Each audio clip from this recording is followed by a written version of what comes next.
योद्धा ना उठा सके और जानकी ने एक हाथ से उठा लिया। अब जरा गौर करें क्या लीला है प्रभु की। सर्वाजी एक दिन सीता ने कि खेल खेल में सीता ने और शिव जी का धनुष उठाया है और अपने बल पौरुष का प्रताप कर बचपन में दिखलाया।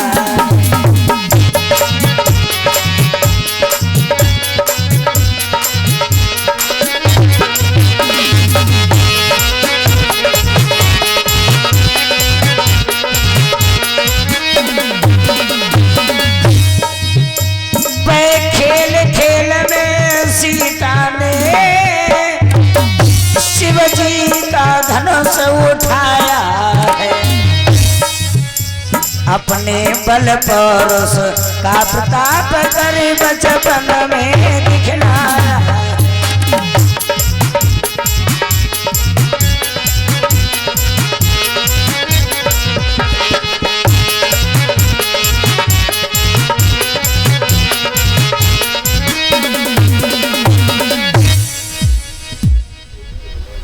जैसे ही देखा कि सीता जी ने धनुष को उठा लिया, महाराज जनक जी को शंका हो गई कि हमारी देवी नहीं ये भवानी है और इसकी शादी किसके साथ में की जाए। अब इसके लिए कोई सुंदर वर अति आवश्यक है। उसी समय पृथ्वी मैया प्रकट हो गई और जब पृथ्वी मैया प्रकट हो गई तो पृथ्वी मैया कहने लगी इस धनुष की प्रतिज्ञा रख दो, जो धनुष को तोड़ेगा वही सीता के साथ रिश्ता जोड़। जनक जी बोले नहीं ऐसा नहीं, हमारे देश में बड़े बड़े सूरवीर बहादुर बाणासुर अर्जुन रावण ये बहुत बहुत बड़े बलवान हैं, इन्होंने अगर धनुष को तोड़ दिया तो हमारी जानकी निशाचर के लिए जाएगी। पृथ्वी मैया कहने लगी एक बात बताओ, ये बेटी मेरी है और माता निर्माता भव माँ ही बच्चे का निर्माण करती है और मैं तुम्हें ये वचन देती हूँ। ये पृथ्वी मैया ने कहा जनक जी से कि मैं तुम्हें वचन देती हूँ कि जब तक इसके लायक कोई घर वर नहीं आएगा तब तक मैं इस धनुष को पकड़े रहूंगी, छोड़ूंगी नहीं। और इतना बलवान कोई नहीं है जो दुनिया में जो पृथ्वी से लौटे देखा को। अब भरोसा हो गया, और जब भरोसा हो गया तो महाराज जनक ने वही प्रतिज्ञा रख दी। कौन सी? कि जिस महावीर की महाशक्ति ये धनवा तोड़ गिराएगी भैया, और बस उसी वीर को निर्विवाद जानकी विवाही जाए।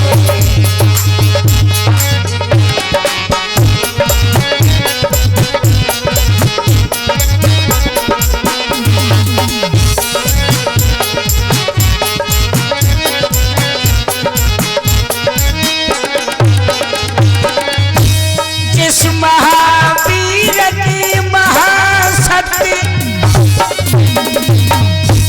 ये धनवा तोड़े गिराएगी, बस उसी वीर को निर्विवाद जानकी विवाही जाएगी।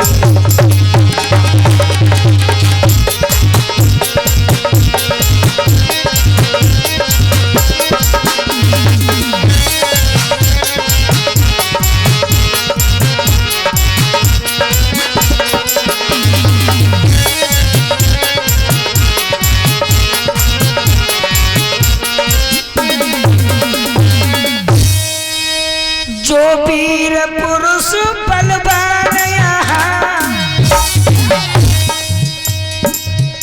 आकर के धनुष यूं तोड़ेगा,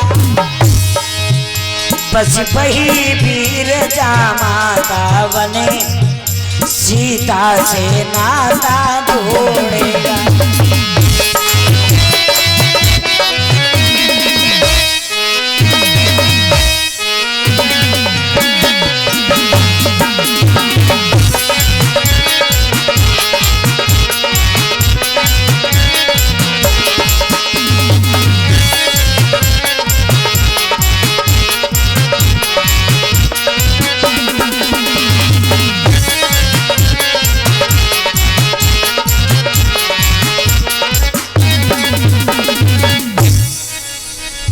महावीर की महाशक्ति इस धनुष को तोड़ के गिराएगी, वही मेरी उसी के लिए सीता विभाई जाएगी। और ये चिट्ठी में खत में सब जगह चारों ओर भिजवा दिया गया। एक पत्र महाराज विश्वामित्र को भी मिला। राम ने कहा गुरुदेव अब हमें घर जाना है। बोले लाला ये खत आया है, कहाँ से? बोले जनक जी के घर से। बोले वहां धनुष यज्ञ हो रहा है और अगर चलो तो तुम्हें भी दिखा लाएं। तो धनुष यज्ञ सुन रघुकुल नाथा और चले हरषि मुनिवर के साथा।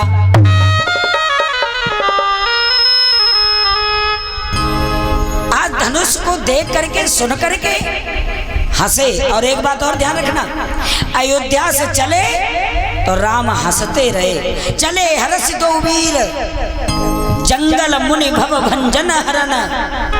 और यहाँ पे भी चले हरषि मुनिवर के साथा। और अहिल्या का उद्धार करने के बाद फिर राम कभी नहीं हंसेंगे, कभी नहीं हंसी आएगी। रावण नहीं बता रही कि फिर राम हंसे ही नहीं कभी, क्योंकि दुख पे दुख पड़ता गया तो हंसने का मौका ही नहीं मिला। हर चीज का एक समय होता है। जब भगवान मर्यादा पुरुषोत्तम श्री राम चले तो वो समय, और वो क्या है लाला? तो लिखा किसी विद्वान ने कि चले रघुराई मुनि के संग, चले रघुराई।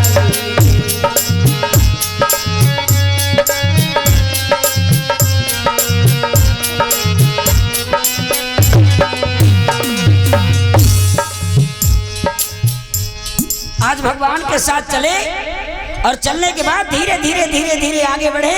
कहाँ पहुंच गए? एक निर्जन वन देखा। और निर्जन वन देखा तो उसमें पशु पक्षी नजर नहीं आ रहे। एक तुलसी का वृक्ष हरा भरा खड़ा है। और राम ने जब देखा कि प्रभु इसमें पशु पक्षी नजर नहीं आ रहे, वन सूखा पड़ा है, लेकिन ये तुलसी का बिरवा क्यों हरा है? और ये पत्थर की शिला, ये औरत की आकृति की पड़ी है, ये कौन है? तो गात ने विश्वामित्र कहने लगे बेटा राम,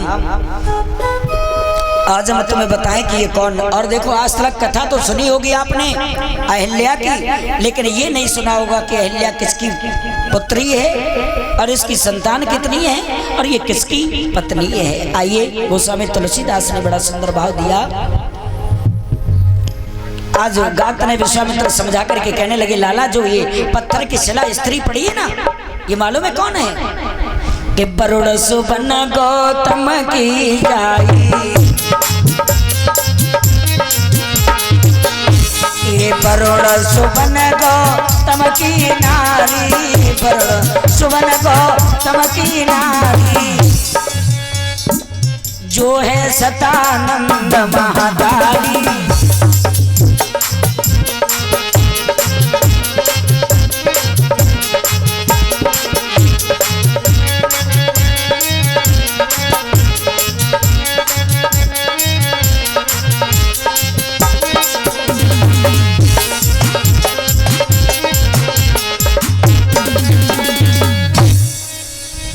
वरुण सुबन, वरुण के पुत्र गौतम ऋषि जिनकी नारी है ये अहिल्या, और जो महाराज जनक के गुरु हैं पुरोहित सतानंद उनकी है ये माँ।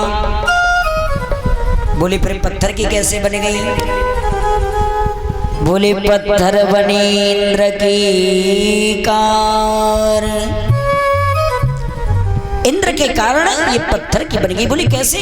अब राम ने कह दिया कि गुरुदेव हमें एक बात बताओ, ये इंद्र के कारण कैसे बन गई पत्थर की शिला। आइए ये अहिल्या का बड़ा सुंदर प्रसंग आप सबके बीच में, बड़ा पावन प्रसंग है। ये हमें माताओं बहनों को सीख मिलती है इस पावन प्रसंग से कि हमें अपने पति के साथ में कोई चाल फेर नहीं करना चाहिए। ये मैं नहीं कह रहा हूँ, रामायण कह रही है।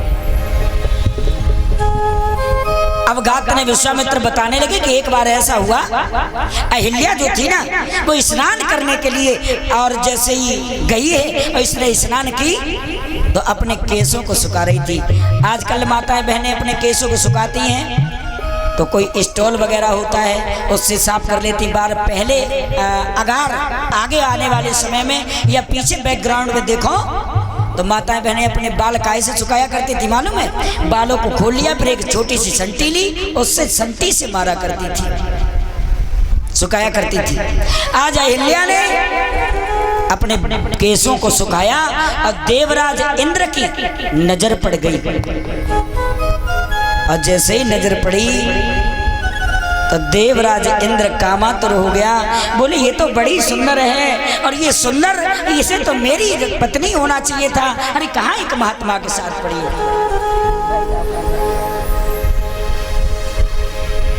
अच्छा नहीं लगा जो हमारे खिलाफ है ये बढ़िया नहीं।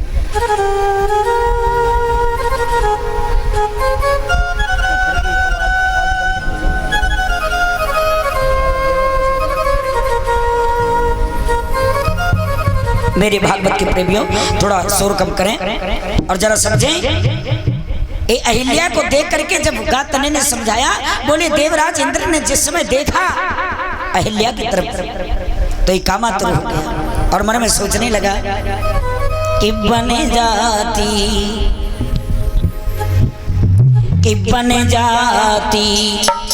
और घर वाली अहिल्या मेरी बन जाती, घर वाली अहिल्या मेरी बन जाती।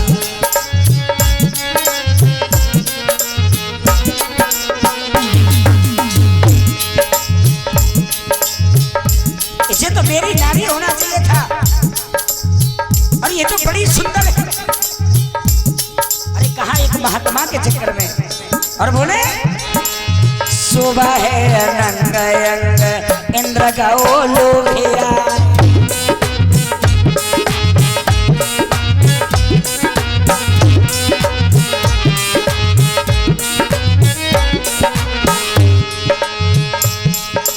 सुबह है अनंग अंग इंद्र का ओ लोभिया, सुंदर ऐसी नारी लगे रंभाऊ शरमाए।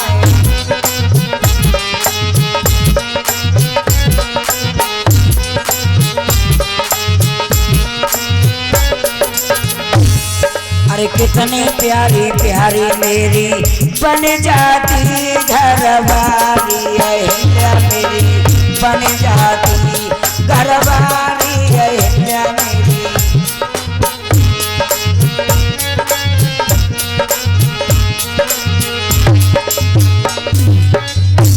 इसे तो मेरी पत्नी होना चाहिए, देवराज कह रहा है। सोचने लगा।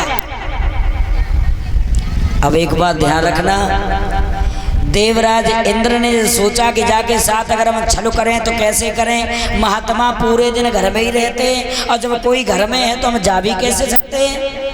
फिर सोचने के बाद दिमाग में झटका लगो, अगर महात्मा समय से पहले बाहर चले जाएं तो हो सकता हो मुझे मौका मिल जाए। बोले जाएंगे कैसे? बोले जाएंगे क्या, ब्रह्म मुहूर्त में जाते हैं महात्मा बाहर के लिए सुबह 4 बजे, और 4 बजे से अगर पहले पहुंचना है तो बोले जाएंगे कैसे? देखो उस समय ये घड़ी ये टाइम नहीं था, उस समय मुर्गा जब बांग लगाया करता था तब लोगों को पता चलता था कि सवेरा हो गया। पहले ये समय घड़ी ये कुछ नहीं था, इसका तो आविष्कार अभी बाद में हुआ है। इसने चंद्रमा को बुलाया। और देखो एक बात और बताएं, विचार उसके उसी से मिलते हैं जो उसके विचारों का होता है।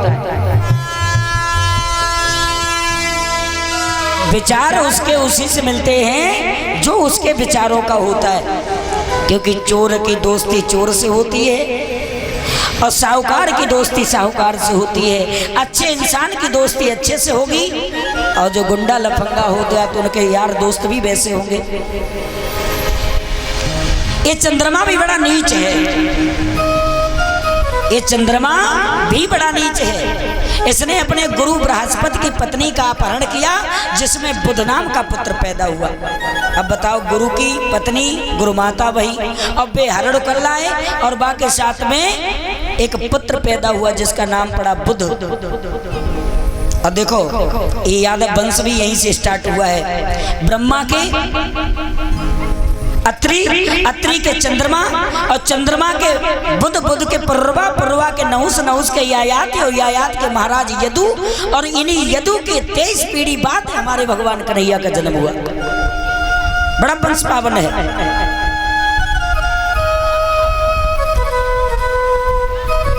अब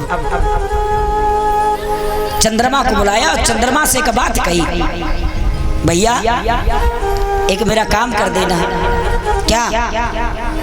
कि तुम मुर्गा बन जाना,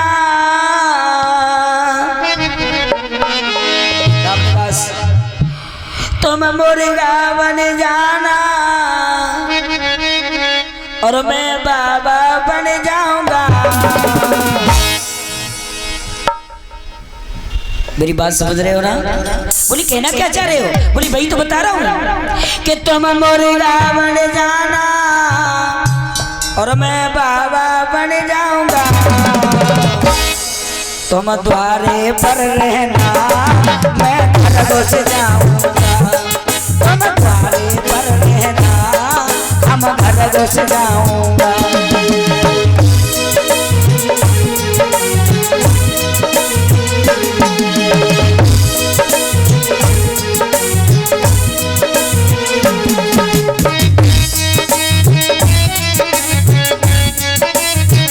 बहुत सुंदर।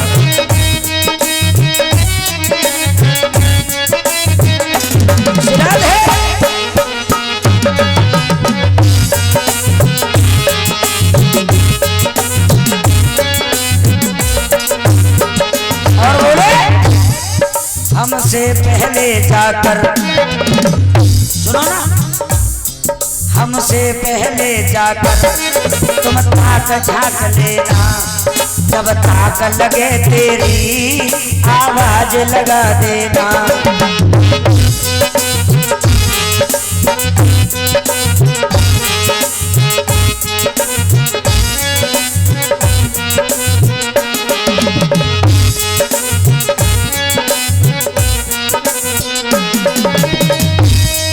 तुम इतना काम करना, ऐसा न भूलूंगा। तुम मुर्गा बन जाना, मैं बाबा बन जाऊंगा। तुम मुर्गा बन जाना, मैं बाबा बन जाऊंगा।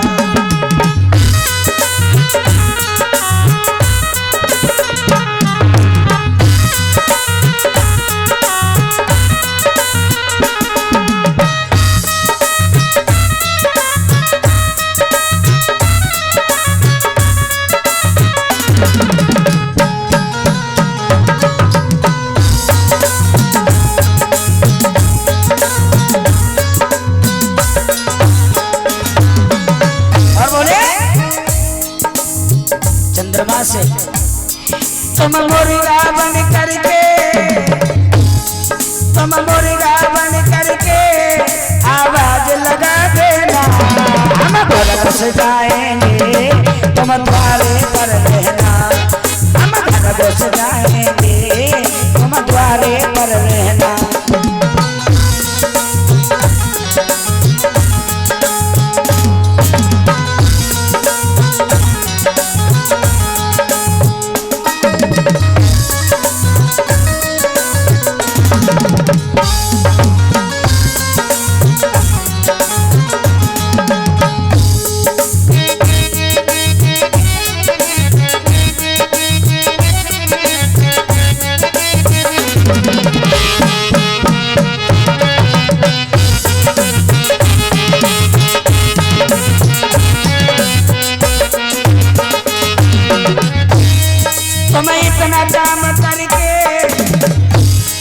तुम्हें इतना काम करके फिर अपने घर जाना।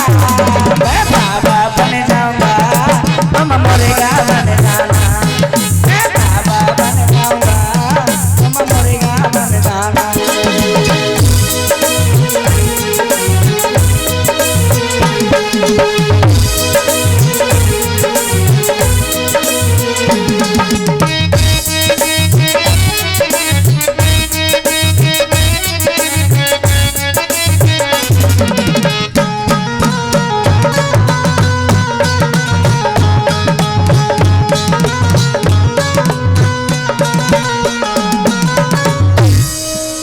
जो जिसके विचारों का होता उसके उसी से संबंध जुड़ जाते हैं। चंद्रमा भी ये बड़ा नीच टाइप का है, लेकिन आज चंद्रमा को ना जाने किन्ने सद्बुद्धि दे दी। आज चंद्रमा देवराज इंद्र को और समझाए रहो है कि महाराज ये तुम जो करना चाहते हो ये गलत है। क्यों? आज के जमाने के ऐसा काम नहीं, क्योंकि आज तो आदमी अपने सुख से और दुख से देख करके दोनों का अनुभव करके आदमी अपने दुख से दुखी नहीं है, पर आए सुख से बहुत दुखी है। आज चंद्रमा ने बड़े अच्छे भावों में समझाया, देखो आप देवराज इंद्र हैं, हमारे इष्ट हैं, हमारे राजा हैं, लेकिन एक बात कहेंगे हम, तुम्हारे घर में सुंदर पत्नी है जिसका नाम है सची, वो तो सुंदर है, लेकिन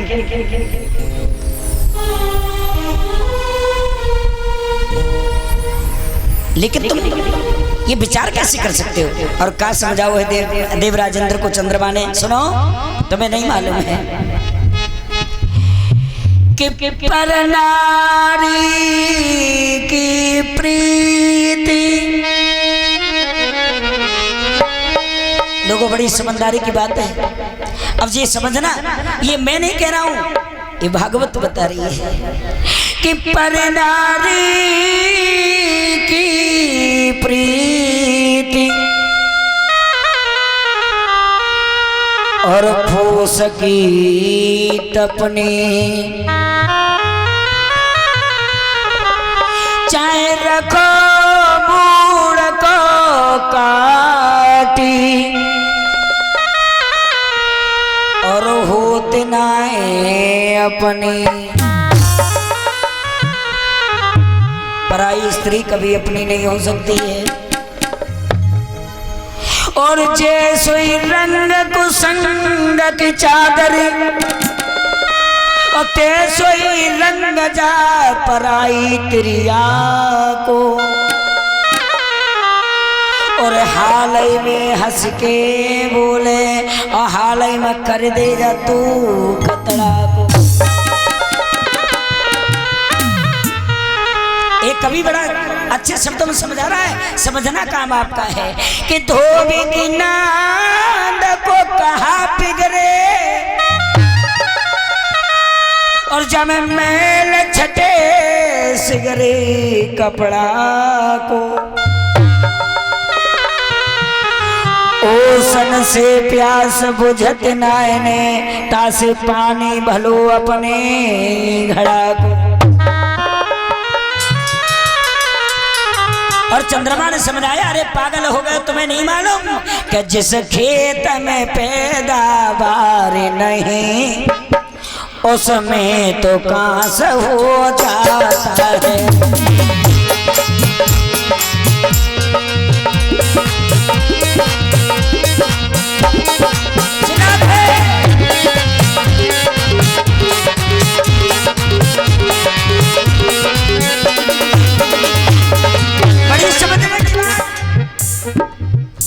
जिस खेत में पैदावार नहीं उसमें तो कांस हो जाता है, पर नारी घर में लाने से हर तरह नाश हो जाता है।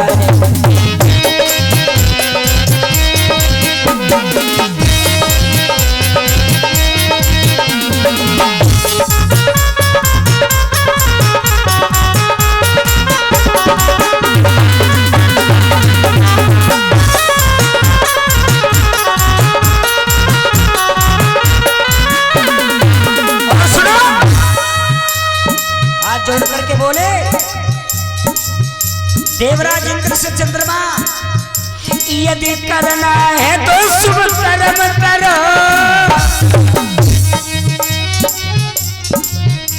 चोरी का करना ठीक नहीं,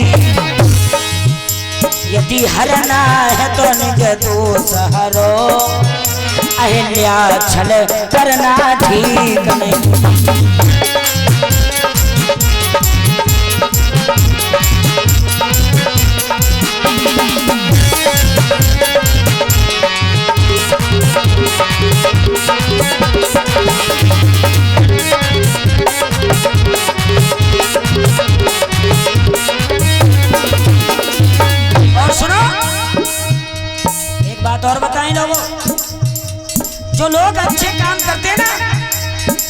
उसका संसार यश गाता है।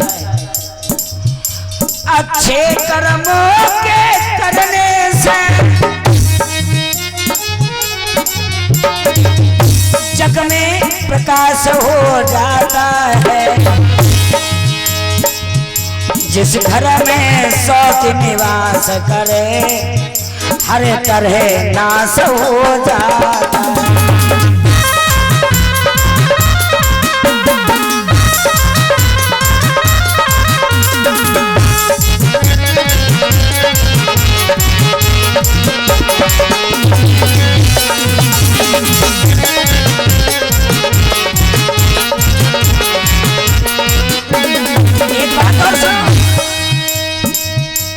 सुंदर भाव दिया चंद्रमा ने कहा, पर नारी झूठी पत्तल है,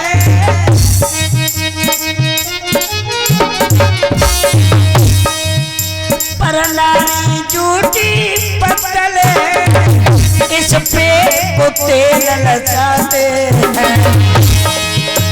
पत्तल तो वहीं पड़ी रहती, कुत्ते लड़े कर मिट जाते।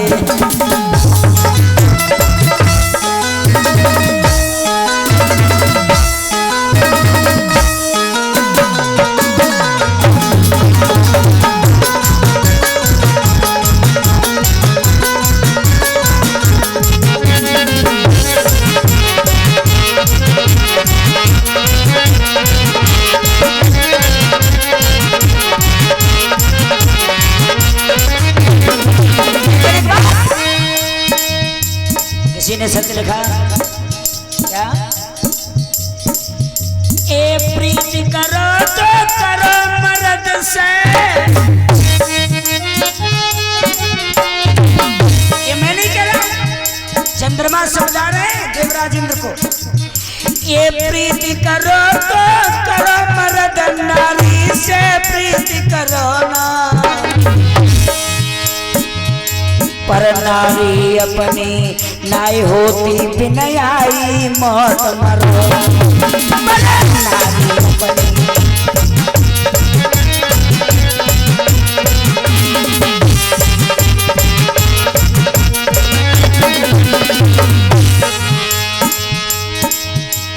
एक बात और मान जाओ ना, तुम राजा हो त्रिलोकी हो, तेरे घर में घरवाली है, वो संतन की प्यारी अहिल्या, राजन की राजकुमारी।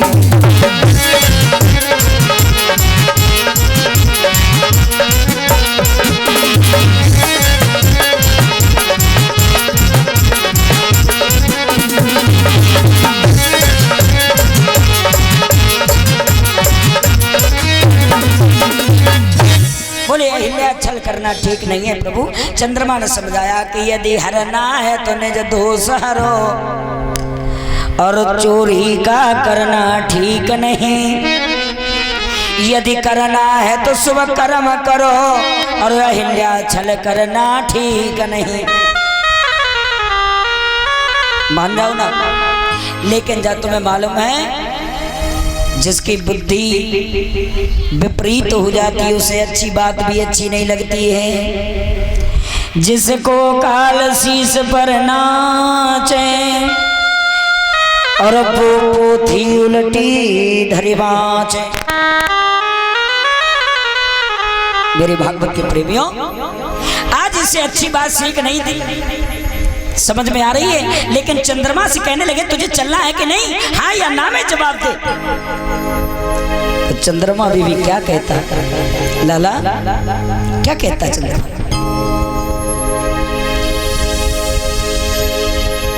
मेरी किस्मत नहीं है अगर तुम्हारी सेवा में ये पल लिखे तो मैं तैयार हूँ। आज मुर्गा बनने के लिए तैयार हुआ चंद्रमा, और इधर बाबा का वेश बना करके, गौतम ऋषि का वेश बना करके, और देवराज इंद्र अहिल्या के आश्रम के लिए प्रस्थान कर गए। चंद्रमा मुर्गा बने बैठे हैं। समय से पहले इन्होंने आवाज लगाई, और जैसे ही आवाज लगाई उसी समय गौतम ऋषि जागे, बोले आज बहुत जल्दी सवेरा हो गया। कमंडल उठाया, सापी उठाई, गंगा जी के लिए चल दिए। उन्हें नहीं मालूम है कि आज हमारे घर में चल होने वाला है। कथा पे ध्यान दो, बातें कम कम कम। मेरे भागवत के प्रेमियों, इधर गौतम ऋषि गंगा के लिए गए और देवराज इंद्र ने गौतम ऋषि का वेश बनाया, वो अहिल्या के पास चले गए। इधर गंगा जी में जैसे इन्होंने कमंडल को डुबोया और वो कलकल की आवाज आई, तो गंगा जी ने कहा कि आधी रात पे कौन आ गया, ये कौन है? समय से पहले आ गया। तो गंगा जी ने कहा, आवाज लगाई, क्या मालूम है? आवाज लगाई है कि बचन उचारो ए गंगा जी ने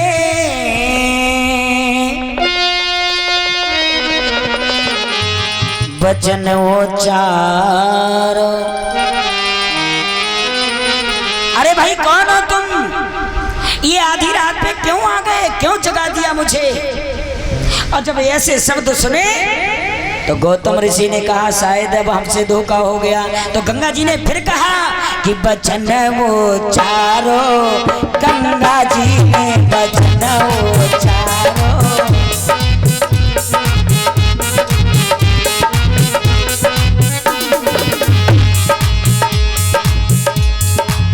आधी रात पे को आई, समझना, आधी रात पे को आई, किस पापी ने मोई तो है जगाई, अब है भोना है भोरारो, गंगा जी ने बचन उचारो।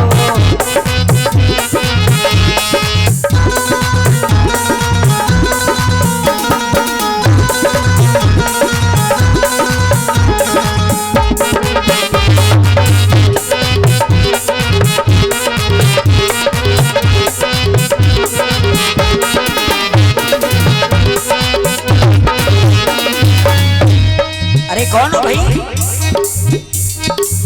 गौतम कहा सुनो मेरी माता,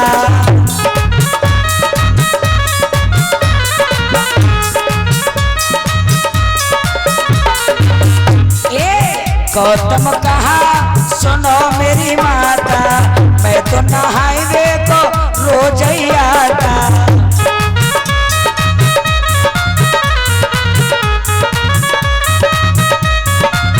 और सुनो, नाम गौतम हमारो, गंगा जी ने बचन उचारो, गंगा जी ने।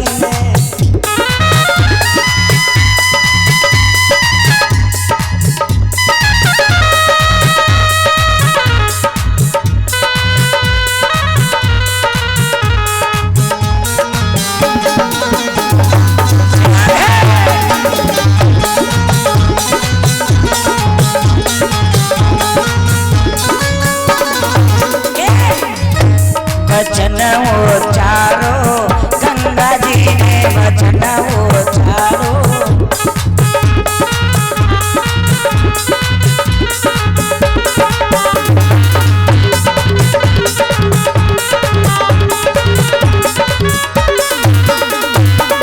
अरे कौन है भाई? गौतम ऋषि ने कहा मैं गौतम ऋषि, मैं तो रोज ही आता हूँ। बोले लाला तू अपने घर जाकर के देख, तेरे घर पे छल हो रहा है। गौतम ऋषि ने भाई सापी धोती उठाई, भीगी हुई, और जब आए और इधर क्या देखा कि गौतम ऋषि के भेष में चंद्रमा घर से निकल रहे हैं और दरवाजे पे भेंट हो गई। बोले भाई कौन हो आप? मेरा तो कोई ऐसा भाई भी नहीं है, आप कौन हो?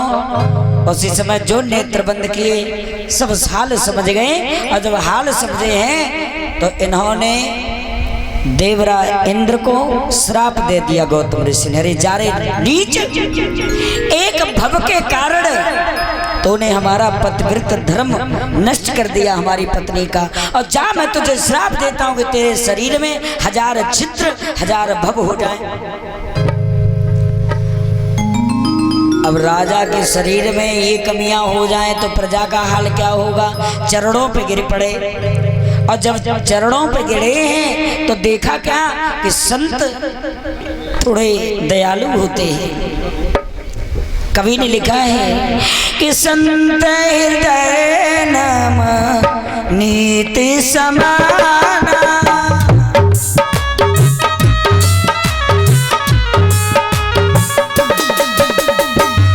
पर स्वागत जेहि तजहि पुराना।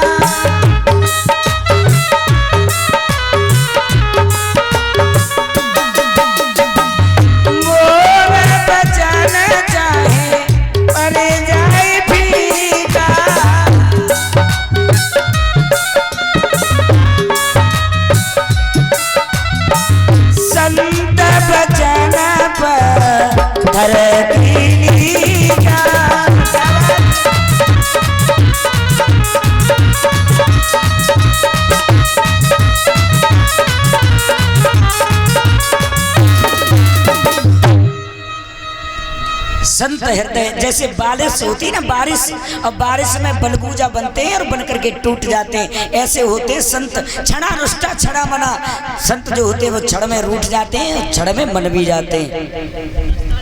आज महात्मा थोड़े नाराज तो थे, लेकिन कहा जाओ अगर तुम्हें मैंने श्राप दे दिया तो ये वरदान भी देता हूँ कि तुम्हारे शरीर में जो 1000 छिद्र हैं, जब आप राम के जन्म की कथा या राम के जन्म को देखोगे तो यही तुम्हारे 1000 आंखें बन जाएंगी।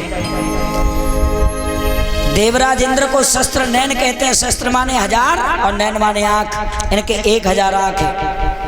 एक सखी बोली सुन बहना,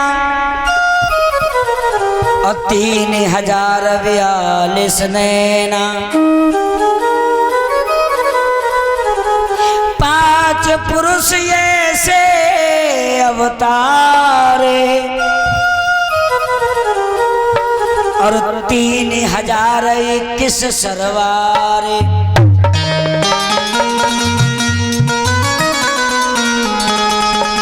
5 पुरुष हमारे भारत देश में ऐसे जन्मे जिनके 3021 सिर थे। ढूंढते रहो रामायण में, लेकिन खोजते रहो, मिलेगा जब जब उसका अध्ययन करोगे। क्यों? क्योंकि नदी एक घाटी बहुतेरे, और कहें कबीर जा बुद्धि के फेरे। नाना भांति राम अवतारा, रामायण शतकोटि अपारा। क्योंकि रामायण में शंका नहीं करना चाहिए।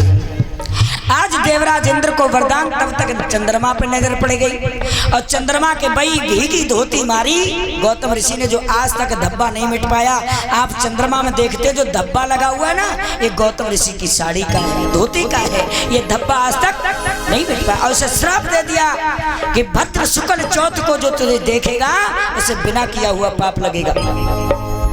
भादों के महीने में चौथ को चंद्रमा नहीं देखना चाहिए, क्योंकि बिना किया हुआ पाप लगता है। ये हमारे भगवान कन्हैया ने चंद्रमा के दर्शन किए थे, तो इन्हें इस मंतक मणि की चोरी का बिना किया हुआ पाप लगा था। और जिन्हें बिना किया हुआ पाप लग जाए वो इस मंतक मणि चोरी की कथा सुने तो उसका उद्धार हो जाता है। इधर दोनों को विदा किया। विदा करने के बाद में मर्यादा पुरुषोत्तम भगवान श्री राम पूछने लगे, फिर क्या हुआ गुरुदेव?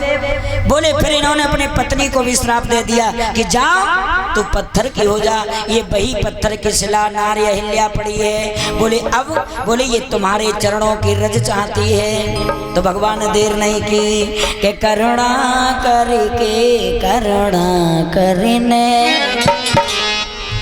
उस अहिल्या का उद्धार किया।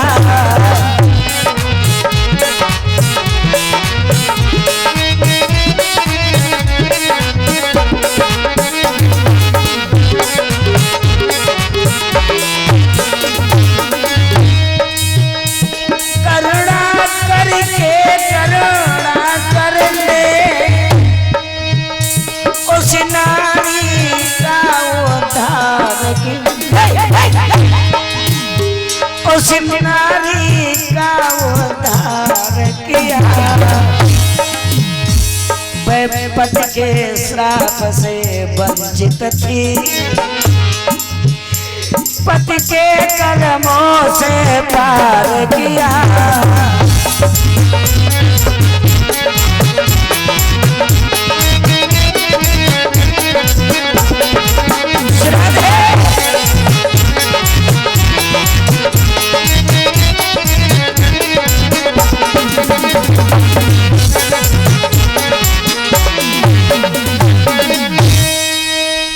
आज भगवान ने अपने चरणों की रज दे करके अहिल्या को बद्री आश्रम भेज दिया पति के पास में। इधर अब भगवान थोड़े नाराज से हो गए, बोले हमसे बड़ा पाप हो गया। बोले कैसा पाप हुआ? बोले संत की पत्नी को मुझे रज देनी पड़ी, और जिस किसी से पाप हो जाए ना वो गंगा स्नान करे। तो भगवान सोचने लगे हम भी गंगा स्नान करेंगे।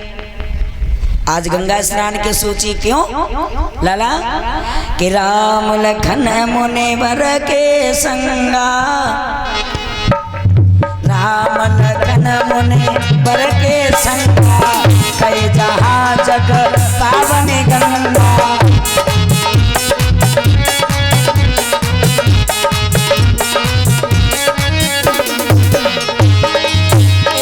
राम लखन मुनिवर के संगा, कई जहाँ जग पावन गंगा।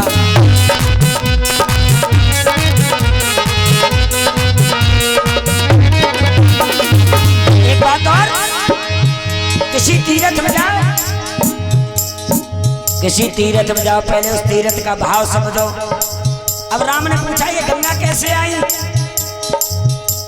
तो गादित ने सब कथा सुनाई,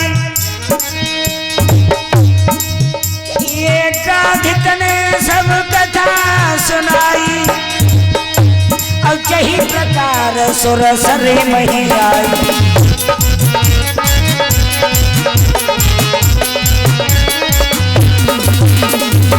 भागीरथ इतिहास सुनावा, अरे जो है संत ऋषि मुनियावा।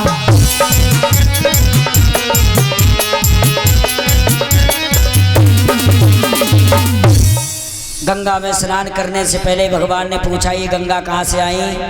तो अब देखो यहाँ से महाराज सगर का जीवन परिचय स्टार्ट होता है। महाराज सगर और सगर के ही पौत्र भागीरथ इस गंगा को लाए थे। जो भागीरथी गंगा है, हमारे देश में जो गंगा आई है वो भागीरथ लाए। कैसे लाए, क्यों लाए, इनके जीवन में अब यहाँ से प्रसार करेंगे।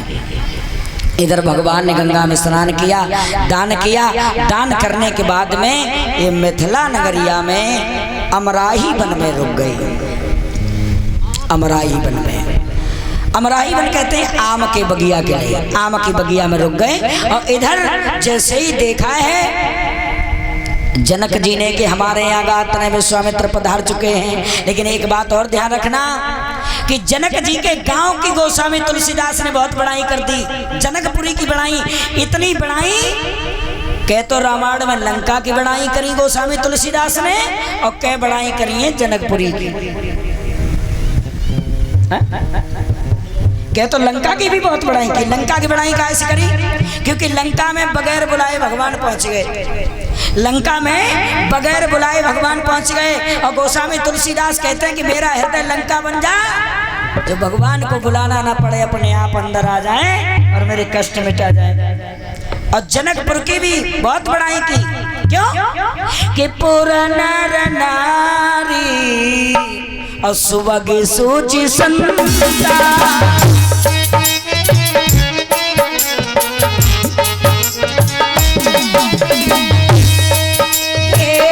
पुर नर नारी सुबह सोची संता,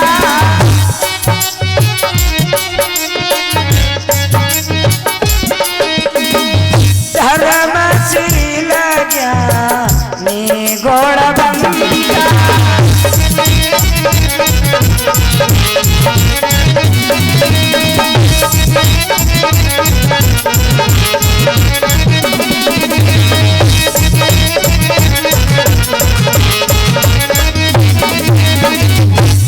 गांव की बहुत बहुत बड़ा है कि पुर नर नारी सुबह सुचि संता और धर्मशील ज्ञानी गुणवंता। मेरे भागवत के प्रेमियों, इधर भगवान जो हैं वो पहुंच जाते हैं इधर गात ने विश्वामित्र को आते हुए देख करके, और विश्वामित्र को लेने के लिए आए हैं और वहां से ले जा कर के इन्होंने सीता जी के भवन में ठहराया, जिस सीता जी के भवन का नाम था सुंदर सदन।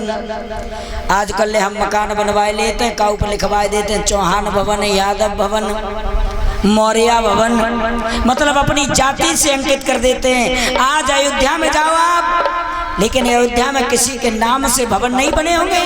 लक्ष्मण भवन, भरत भवन, शत्रुघ्न भवन, सीता सदन, और मिला सदन, अनुसुईया सदन, मतलब किसी न किसी देवता के नाम से अंकित है। आज भी जा करके देखो, कनक भवन जब आप पहुंचना, और कनक भवन से लगा हुआ अयोध्या में भगवान श्री राम का राजमहल है, जहाँ पे ये बचपन में खेला करते थे।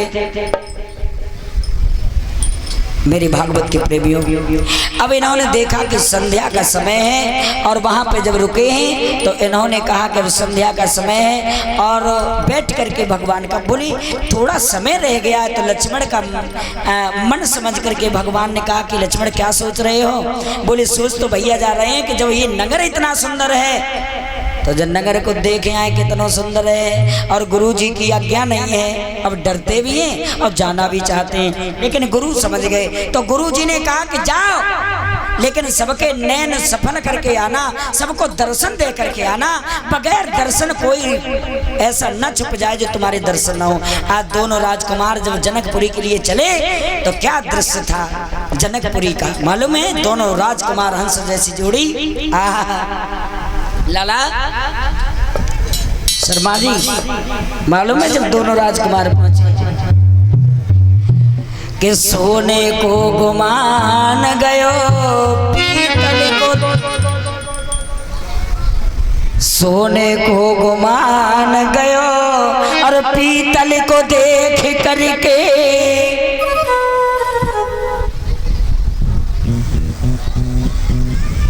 और दोनों जोड़ी के क्या मन भेद भाव भाए।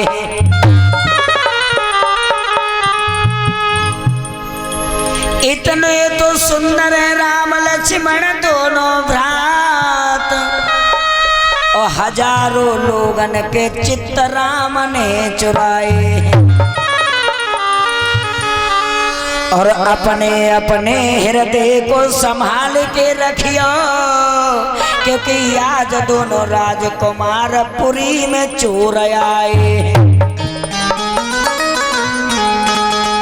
अब राम लक्ष्मण की जोड़ी देख करके माताओं बहनों जरा ध्यान देना, जो बड़ी बूढ़ी और जो जवान जिनकी आजकल में शादी हुई गई, हाय भगवान, अबे तो पंजन के भर चलती हैं, पंजन के भर, और मन में जगाती कि अगर 2 दिन शादी हमारी ना भई होती तो इन्हीं को पहुंचा पकड़ लेती।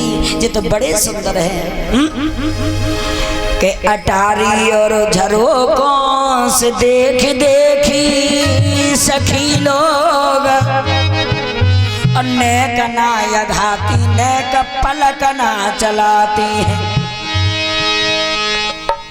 जिधर जाते हैं राम लक्ष्मण दोनों भ्रात, और भीड़ पे भीड़ टूटी गलियों में देखो आती।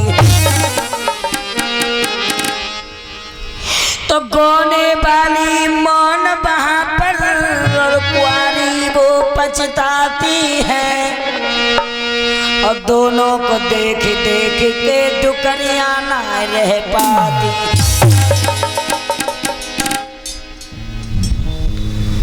जो बड़ी बूढ़ी रही वे भगवान को देख करके कहने लगी हमारो तो जमानो ही चलो गो, और हमारे जमाने पर अगर भगवान आए होते तो मैं इनसे कह के शादी जरूर कर लेती।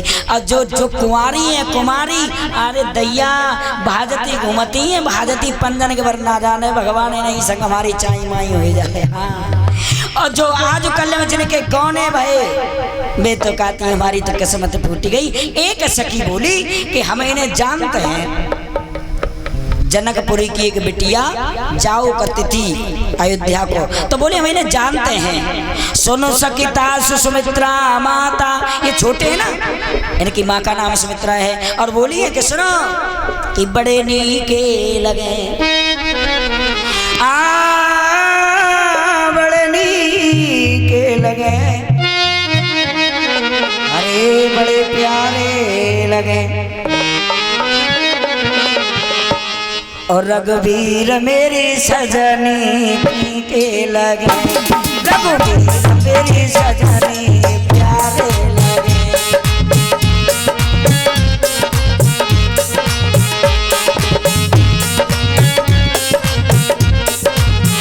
बोली प्यारे लगे, बड़े प्यारे लगे जी रघुवीर मेरी सजनी के, रघुवीर मेरी सजनी के लगे।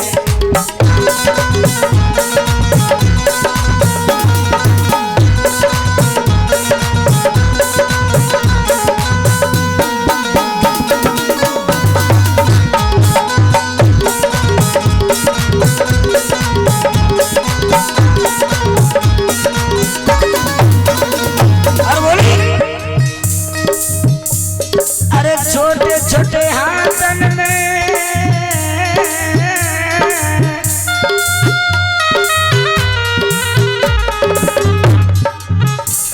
ये छोटे छोटे हाथन में छोटी धनोइया, छोटी धनोइया दैया छोटी धनोइया।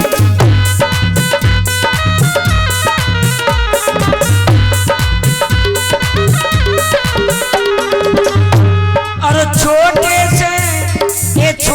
से लक्ष्मण वीर मेरी सजनी प्यारे लगे, रघुवीर मेरी सजनी प्यारे लगे, रघुवीर मेरी सजनी प्यारे लगे।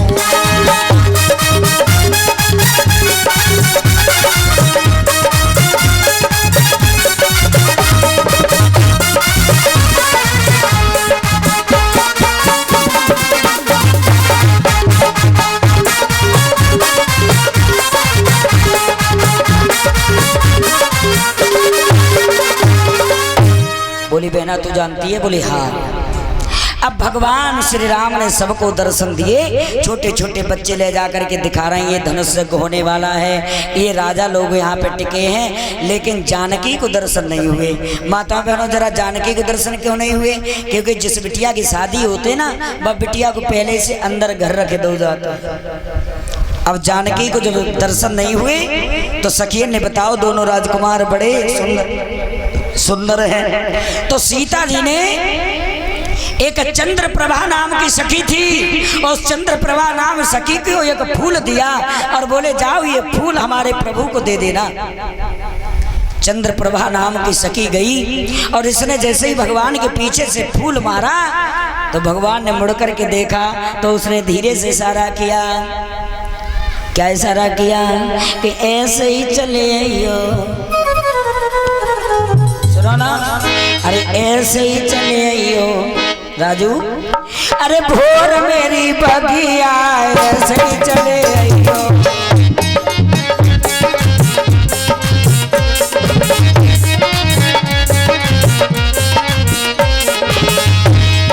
क्यों? फूल कहाँ से आते हैं? फूल आते हैं बगिया से। मानो इशारा किया ये फूल हम तुम्हें दे रहे हैं, जहां से फूल आते हैं वही मिलना। वही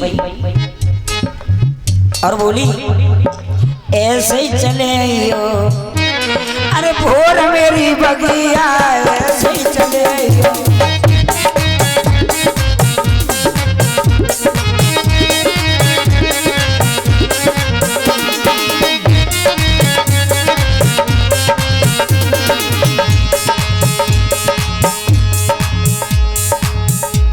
अरे बगिया में कले हम मिलने आऊं,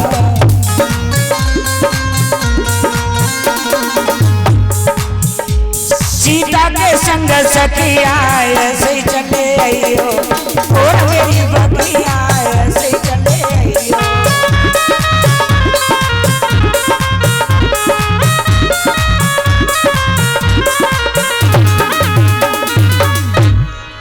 मानो इशारा किया कि जिस समय जहाँ से फूल आते हैं कल मैं वहीं इंतजार करूंगी क्योंकि जानकी से मुलाकात होगी। बोले बाजी वाह, ये बात। अब भगवान वहां से लौट करके आए और लौट करके गुरुदेव जी के पास में पहुंचे, संध्या वंदन किया, गुरु जी के चरण चापने लगे। जैसे ही सुबह हुआ तो आज दोनों भाई पुष्प लेने चले, और जब पुष्प लेने के लिए चले तो पुष्प वाटिका में लिखा था मानव प्रवेश वर्जित, इसमें कोई मानव अंदर नहीं जा सकता। अब बात बड़ी समझने की है। देखो यहाँ भगवान राम गए बगिया में तो पूछ रहे हैं, इतऊ तो चितई पूछ मालीगन, और लगे लेन दल फूल मुदित मन, और होते हमारे भगवान कन्हैया यहाँ पे तो वे पूछते ना है, ग्वालन को संग में लगाए लेते, तोलो बे ग्वालन से बतला दे, तोलो बगिया चट, वे नहीं पूछते। इसलिए तो इन्हें मर्यादा पुरुषोत्तम कहा गया है। अब भगवान ने पूछ करके और जैसे ही उस बगिया में प्रस्थान किया, वह बगिया की बड़ी प्यारी शोभा है लाला कि चौको रचा चौपट वाला,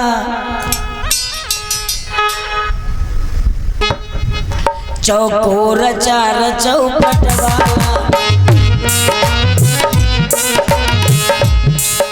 बगिया के बीच सरोवर है, उसी सरोवर के समीप श्री गिरजा जी का मंदिर है।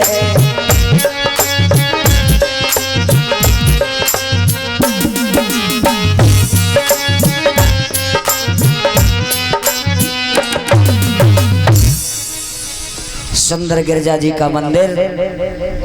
आज इधर सखियों के साथ में जानकी जब पहुंची है उसी बगिया में जिस बगिया में राम फूलों को तोड़ रहे हैं। ये 10 मुद्राएं अनिल भैया जी की तरफ से दान हो रहे, 20 मुद्राएं कैलाश श्रीवास्तव दादाजी की तरफ से, और 50 मुद्राएं वेदराम भैया जी की तरफ से दान हो रहे। मंगलमय कामना आशीर्वाद है। इधर बगिया की बड़ी प्यारी शोभा है। इधर जैसे ही इन्होंने गिरजा जी से जाकर के और वरदान मांगा है और कहा कि मुझे मेरे समान वर चाहिए, वो समान वर मेरे समान